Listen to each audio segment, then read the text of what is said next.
हाल ही में ही Steve Smith ने ODI cricket से रिटायरमेंट ले ली है। स्टीव स्मिथ ने लिया वनडे से संन्यास। स्टीव स्मिथ ओडीआई में one of the best batsman माने जाते हैं। और यही नहीं, स्टीव स्मिथ ने 2015 का ओडीआई वर्ल्ड कप जितवाया अपने दम पे ऑस्ट्रेलिया को। फिर ऐसा क्या हुआ कि दोस्तों स्टीव स्मिथ ने रिटायरमेंट ले ली है। कैसे इन्होंने इतनी अच्छी इनिंग खेलने के बाद इन्होंने रिटायरमेंट अनाउंस कर दी। आइए जानते हैं इस डिटेल वीडियो में कि कैसा रहा स्टीव स्मिथ का ओडीआई करियर, और इसका रीज़न भी जानेंगे कि इन्होंने क्यों रिटायरमेंट ले ली।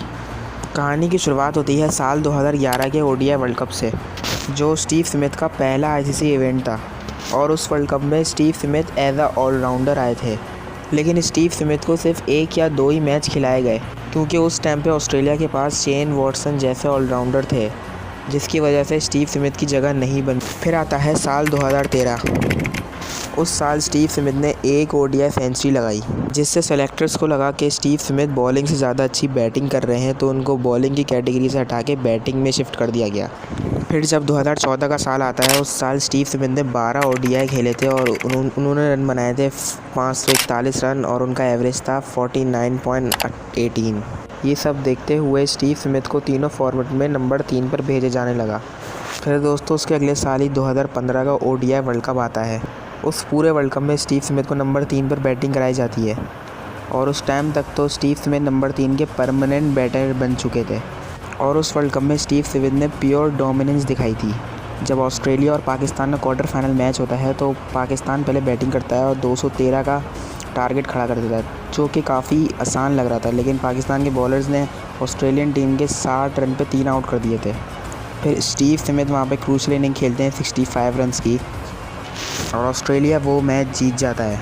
फिर ऑस्ट्रेलिया का सेमीफाइनल होता है इंडिया से, और उस मैच में तो स्टीव स्मिथ 100+ स्कोर करते हैं, और ऑस्ट्रेलिया इंडिया को 328 जैसा पहाड़ टारगेट दे देता है, और वहाँ इंडिया 250 भी नहीं कर पाती और ऑल आउट हो जाती है। फिर ऑस्ट्रेलिया का फाइनल होता है न्यूजीलैंड से, जो कि वन साइडेडली ऑस्ट्रेलिया उस मैच को जीत जाता है और वर्ल्ड कप उठा लेता है। उस फाइनल में भी स्टीव स्मिथ का 50+ रन आता है, और वो वर्ल्ड कप ऑस्ट्रेलिया उठा लेता है। दोस्तों फिर उसके अगले साल यानी 2016 में स्टीव स्मिथ 1156 रन बनाते हैं ओडीआई में 50 के एवरेज से। दोस्तों ये वही टाइम था जब स्टीव स्मिथ कप्तान भी थे तीनों फॉर्मेट के, और इस टाइम पे स्टीव स्मिथ ने ऑस्ट्रेलियन टीम को काफ़ी बुलंदी पर ले गए थे। फिर दोस्तों 2018 में स्टीव स्मिथ पर बैन लग जाता है। उसमें सैंड पेपर स्कैंडल में स्टीव स्मिथ का नाम सामने आ जाता है। उसके बाद स्टीव स्मिथ को 1 साल के लिए बैन कर दिया जाता है इंटरनेशनल क्रिकेट से।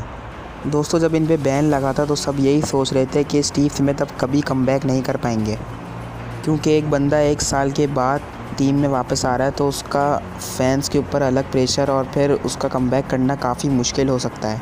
फिर दोस्तों जब ये रिटर्न आते हैं, तो उनका कमबैक इतना ख़तरनाक होता है कि वो टेस्ट में आते ही सेंचुरी मार देते हैं। स्टीव स्मिथ की तो टेस्ट में हमेशा से फॉर्म रही है, लेकिन दोस्तों ओडीआई में इन्होंने 2022 में 11 मैचेस में 539 रन्स बनाए 67.4 की एवरेज से। सब कुछ अच्छा चल रहा था, लेकिन दोस्तों फिर आता है 2023 का साल। यहाँ पे स्टीव स्मिथ का डाउनफॉल शुरू हो जाता है ओडीआई में। 2023 के साल में ओडीआई वर्ल्ड कप होता है, जो ऑस्ट्रेलियन टीम जीत जाती है, लेकिन उस वर्ल्ड कप में स्टीव स्मिथ ने कुछ भी नहीं किया था। लिटरली उस वर्ल्ड कप में स्टीव स्मिथ 15 बॉलों से ज़्यादा तो खेल ही नहीं पा रहे थे। इवन नॉकआउट स्टेज में तो स्टीव स्मिथ काफ़ी मशहूर है रन बनाने के लिए, लेकिन उस वर्ल्ड कप में स्टीव स्मिथ फाइनल में चोक कर जाते हैं। फिर इसके बाद दोस्तों स्टीव स्मिथ का डाउनफॉल बहुत बुरा शुरू होता है, और वो तीनों फॉर्मेट में रन्स नहीं कर पाते। 2023 निकल जाता है, और फिर पूरा 2024 भी निकल जाता है। स्टीव स्मिथ के बल्ले से रन्स नहीं आते किसी भी फॉर्मेट में। लेकिन दोस्तों 2024 के साल में आखिरी में इंडियन टीम जाती है ऑस्ट्रेलिया बीजीटी खेलने।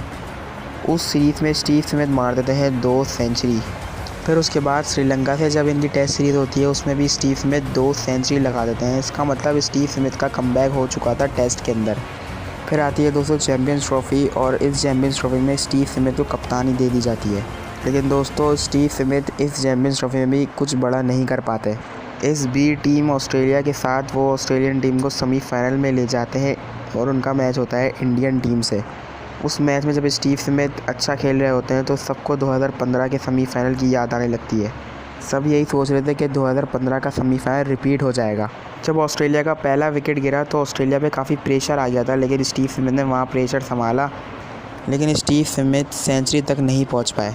लेकिन दोस्तों उसके बाद ऑस्ट्रेलिया ये मैच हार गया और चैम्पियंस ट्रॉफी से बाहर हो गया। फिर उसके बाद स्टीव स्मिथ ने ओडीआई क्रिकेट से रिटायरमेंट ले ली।